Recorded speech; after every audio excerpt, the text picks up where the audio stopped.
शांति। स्वागत है सभी भाई बहनों का आज की कहानी में। आइए सुनते हैं आज की कहानी।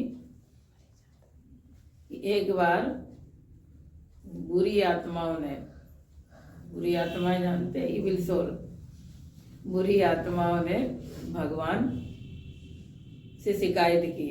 सभी इकट्ठी होके एक साथ भगवान के पास पहुंची और भगवान से शिकायत की कि आपने हमको भी बनाया है और जो धरती पर और भी आत्मा है उनको भी आपने ही बनाया, हम भी आपकी संतान है, वो भी आपकी संतान है, और वो आत्माएं बहुत अच्छे महलों में रहती हैं और हम खंडहरों में रहते हैं, तो हमारे साथ ये भेदभाव क्यों किया जाता है।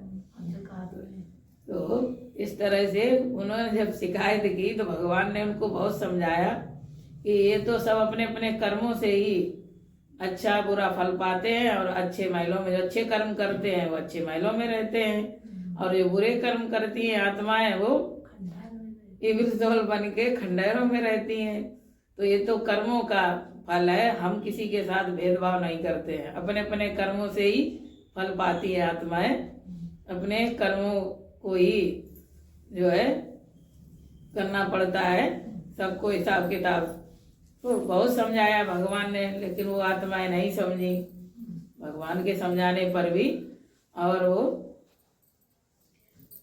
चुपचाप बैठी रही के सामने। जब बैठी नहीं नाराज होके, तो भगवान ने थोड़ी देर सोचा कि क्या होना चाहिए। तो भगवान ने एक निर्णय लिया। भगवान ने सबको बुलाया, अच्छी आत्माओं को भी और बुरी आत्माओं को भी, सबको एक साथ इकट्ठा किया और कहा कि आज से जो भी तुम्हारा जो मकान या खंडहर है ये सब नष्ट हो जाएंगे, और तुम लोगों को अपने आप अपने लिए अलग अलग शहर बनाने हैं, बुरी आत्माओं को भी और अच्छी आत्माओं को भी। तो सब आत्माएं तैयार हो गई, ठीक है बनाना है तो बनाएंगे। लेकिन एक बुरी आत्मा में से एक बोली आत्मा के, हमारे पास ईंटें कहाँ से आएंगी, सामान कहाँ से आएगा, हम कैसे बनाएंगे, अपना शहर निर्माण करेंगे। तो भगवान ने कहा कि जो धरती पर आत्माएं रह रही हैं वो आत्माएं जो बुरे कर्म करेंगी वो ईंटें बन जाएंगी। वहां पर जो भी बुरे कर्म करेंगी वो सब ईंटें बन जाएंगी, उसी से महल का निर्माण करना है, नगर का। और जो अच्छे कर्म करेंगी उसकी भी ईंटें बन जाएंगी। अब तुम्हारे ऊपर ये निर्भर करता कि तुम्हें अच्छी लेना है ईंटें कि बुरी वाली लेना है। तो जो बुरी आत्माएं थी उन्होंने सोचा कि दुनिया में बुराई करने वाली आत्माएं ज्यादा हैं, तो जब ज्यादा है बुराई करने वाली तो ईंटें ज्यादा मिलेंगी, तो बड़ा शहर बहुत अच्छा महल बन जाएगा, और अच्छी आत्माएं कम है अच्छाई वाली, तो धीरे धीरे बन पाएगा, कम बन पाएगा।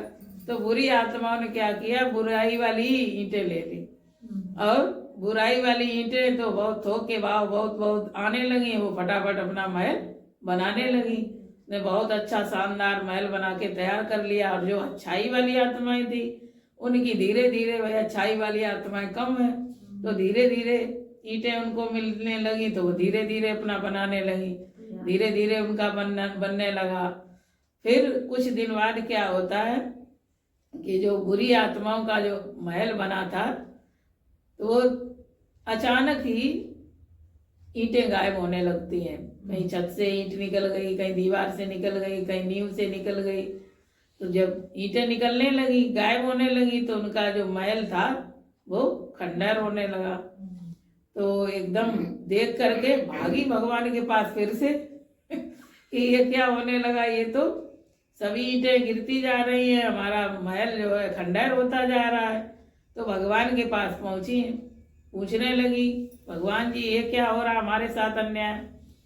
तो भगवान ने कहा कि जो बुरी आत्माएं थी, बुराई करने वाली आत्माएं थी, वो अपने कर्मों की सजा भुगतने लगी, कर्मों को भोगने लगी। अब भोग करके वो उससे उभरने लगी, बाहर निकलने लगी, तो उनकी बुराइयां खत्म होने लगी। तो जब खत्म होने लगी तो वो ईंटें सब खत्म होने लगी, एक एक ईंट गायब होने लगी धीरे धीरे। जैसे उनकी बुराइयां खत्म होती जा रही वैसे ही वो आत्माएं अच्छी बनती जा रही, तो तुम्हारी ईंटें भी बुराई वाली खत्म होती जा रही हैं। तो वो ये बात सुन के बुरी आत्माएं शांत हो गई, सिर पकड़ के बैठ गई। अरे हमने बुराई वाली ईंटें न ली होती तो फिर हमारा महल अच्छा बना रहता, भले ही धीरे धीरे बनता, लेकिन जो अच्छाई वाली आत्माएं थी उनका महल धीरे धीरे बना, लेकिन अच्छा बना और वो अच्छे से रहे नहीं।